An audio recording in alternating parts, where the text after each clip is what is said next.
Bem-vindo à nossa quarta aula de eletrônica de potência. O assunto da aula de hoje é osciladores, parte 3D3. Nós vamos ver os osciladores de resistência negativa, também conhecidos como osciladores de relaxação. Nós vamos ver os dois tipos, oscilador usando a lâmpada neon e oscilador com transistor de unijunção. Para entender os osciladores de relaxação que utilizam componentes com características de resistência negativa, nós temos que entender o conceito de resistência negativa.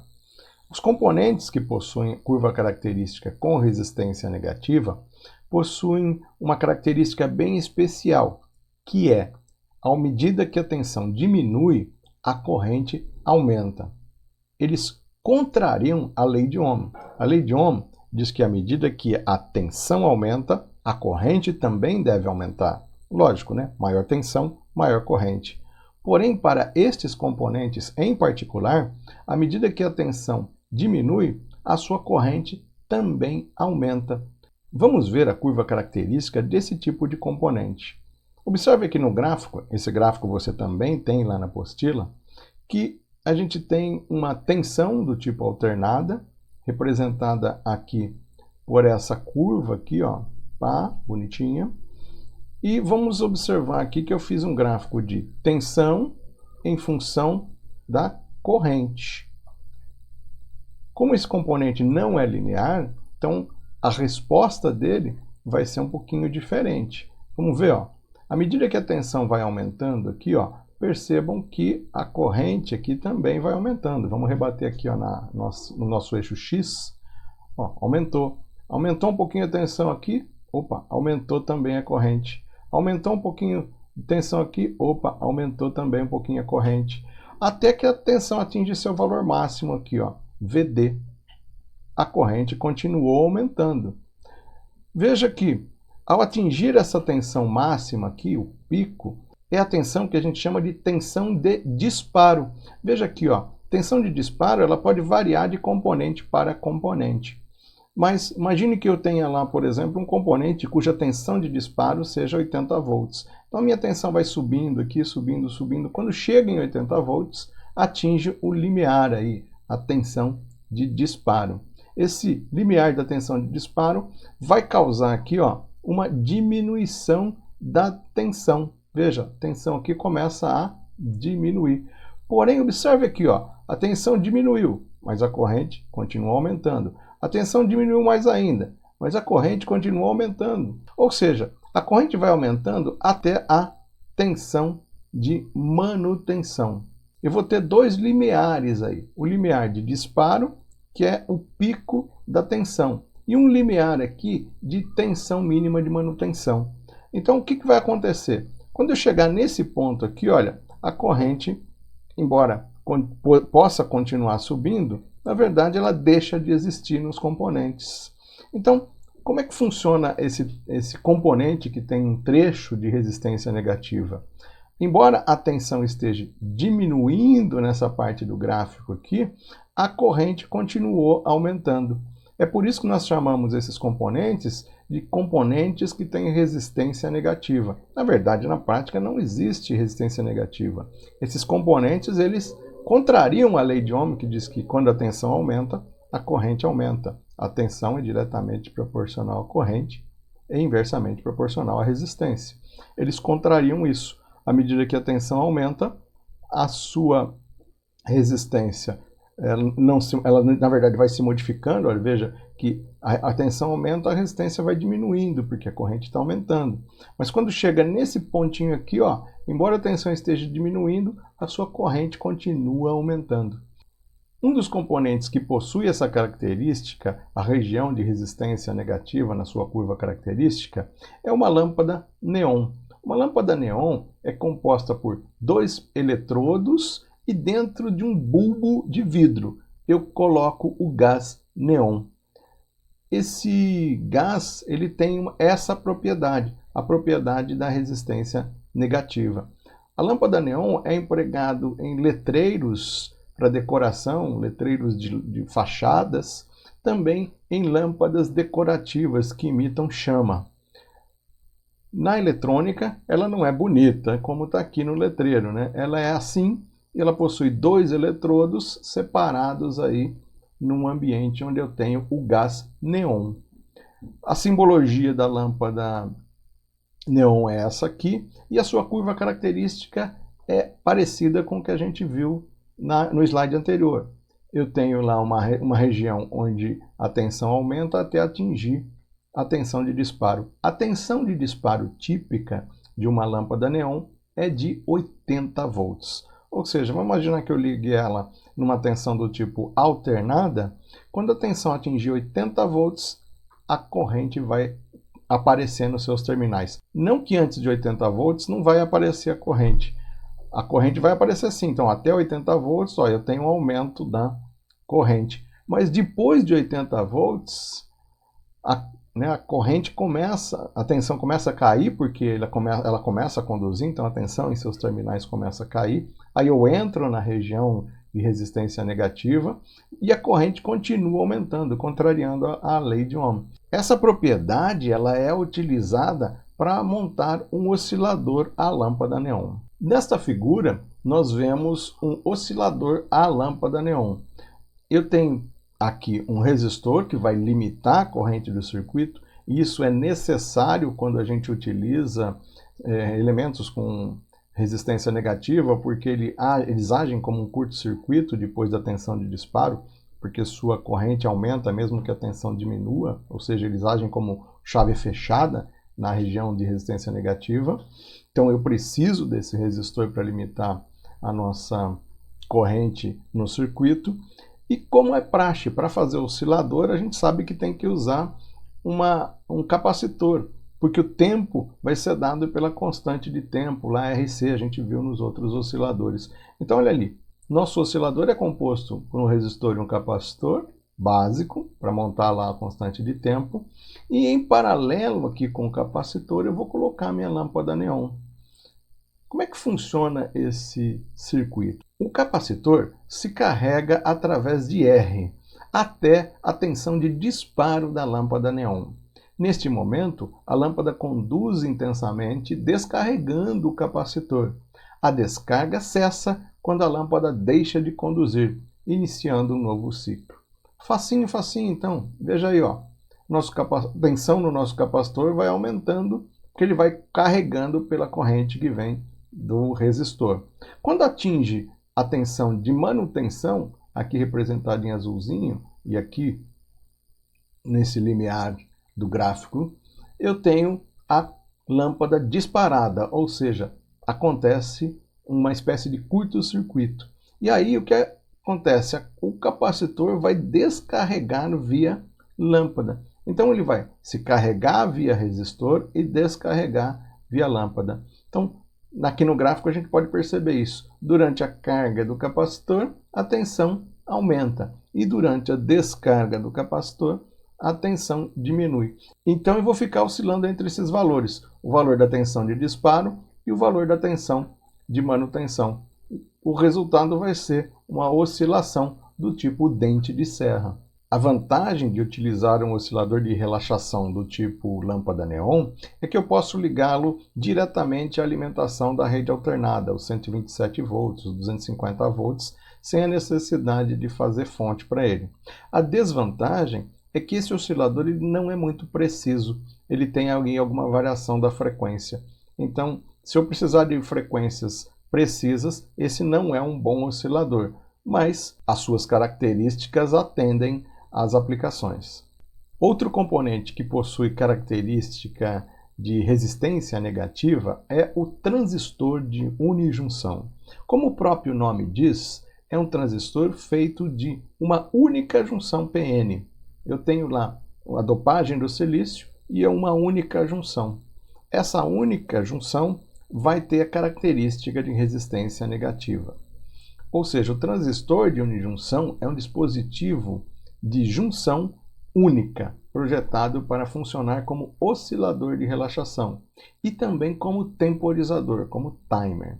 É um componente que possui alta resistência até que seja atingida a sua tensão crítica. Lembra lá? A tensão de pico. Então, olhando a curva característica desse componente, você vai ver Aqui, ó, a tensão sobe, sobe, sobe, atinge aqui, ó, o valor de pico. Depois acontece a região de resistência negativa. Mesmo a tensão diminuindo, a sua corrente aumenta. Então ele tem comportamento igualzinho da lâmpada neon. Este é o símbolo de um componente de um transistor de unijunção. Na prática, o 2N2646 é esse componente e a sua identificação de terminais está aqui. Ele possui 3 terminais, um que a gente chama de base 1, base 2 e o emissor. O base 2 normalmente vai para o positivo da alimentação via resistência e o base 1 vai para o negativo da alimentação via resistência. Uma configuração típica do transistor de unijunção é essa mostrada aqui na figura. Eu tenho lá, como eu falei, um resistor para limitar a corrente que entra na base 2, um resistor para limitar a corrente que sai pela base 2 e aqui uma rede RC para fazer a constante de tempo de carga e descarga do nosso oscilador. Esse oscilador vai produzir uma forma de onda do tipo triangular e a tensão pode ser retirada tanto da base 2 quanto da base 1. Na maioria das vezes eu retiro aqui da base 1 porque vou ter o comum aqui ligado ao R1, então eu vou aproveitar a tensão que aparece aqui em R1. Como é que funciona? Se os terminais de base 1 e base 2 estão ligados ao positivo, o dispositivo funciona como um diodo semicondutor. Se a tensão VB1, B2 entre a base 1 e a base 2 é fixada num valor V, então na junção a tensão será V por 2. Se a tensão aplicada no emissor VE, está aqui, ó, VE, for maior que V dividido por 2, a tensão na junção base 1 é polarizada inversamente. E aí nós temos uma pequena corrente de fuga aí. Nós estamos na região positiva. Uma pequena corrente, a tensão ainda está crescendo. Se for aplicada no emissor VE uma tensão maior que V dividido por 2, a junção base-emissor é polarizada diretamente. Temos uma corrente IE limitada praticamente pelo circuito externo. Ou seja, quando o capacitor se carregou, a tensão aqui no emissor atingiu o limiar de disparo, o capacitor vai se descarregar através aqui da base 1. Portanto, agora ele está na região de resistência negativa. E a brincadeira vai se repetir. O capacitor se carrega através do resistor RT e se descarrega aqui no emissor base 1.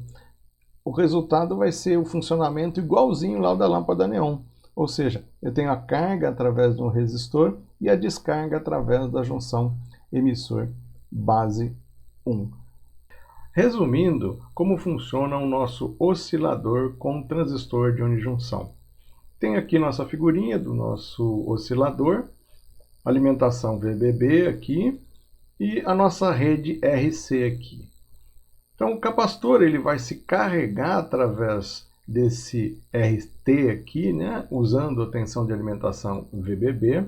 Quando a tensão for menor aqui do que a tensão de manutenção VP, não existe corrente entre emissor e base 1. Porém, quando a tensão no capacitor, a tensão VCT, for maior que VP, for maior que a tensão de manutenção, o circuito dispara e o CT se descarrega através de R1. Então, olha só, o capacitor se carrega através de RT, e enquanto ele está se carregando, não existe corrente entre emissor e base 1. A partir do momento em que acontece a tensão de manutenção, ou seja, a tensão de pico, vai acontecer a descarga aqui do capacitor na junção emissor base 1. Quando isso acontece, né, a tensão no resistor R1 aumenta e a tensão no resistor R2 diminui. Está aqui, ó, a tensão em R1 aumenta e a tensão no R2 diminui. O resultado dessa carga e da descarga aqui vai ser a produção de um sinal dente de serra. Durante a carga do capacitor, a tensão cresce e durante a descarga do capacitor, a tensão decresce. Então eu vou ter esse gráficozinho aqui em azul, né?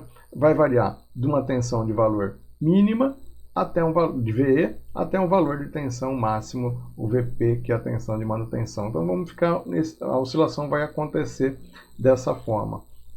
E nos resistores eu vou ter aí uma variação de tensão pequena, né, no formato complementar.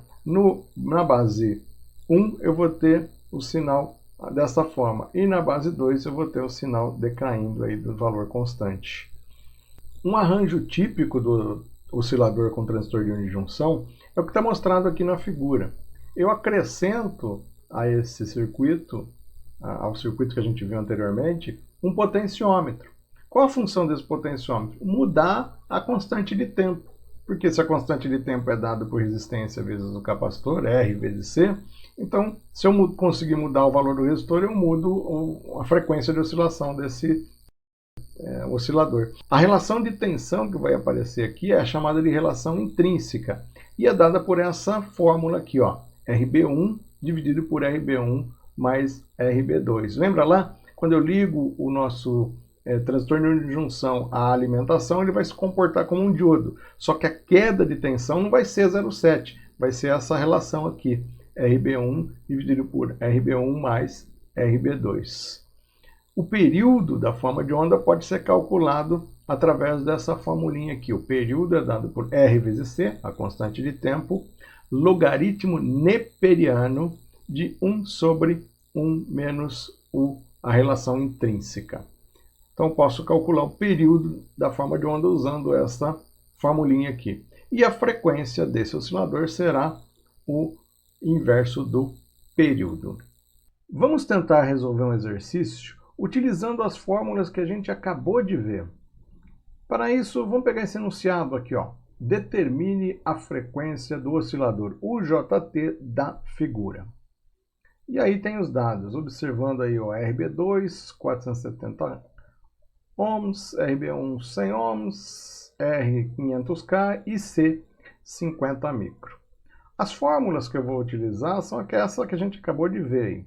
Então, a relação intrínseca de disparo, Ni, é RB dividido por RB1 mais RB2. Ao fazer essa conta, põe um parênteses na calculadora para fazer a parte de baixo, porque senão sua calculadora vai dividir RB1 por RB1 e não vai dar certo o valor. Então, faz aí, RB1 dividido por, abre parênteses, RB1 mais RB2, ok? Então, essa é a dica para fazer essa continha da relação intrínseca de disparo.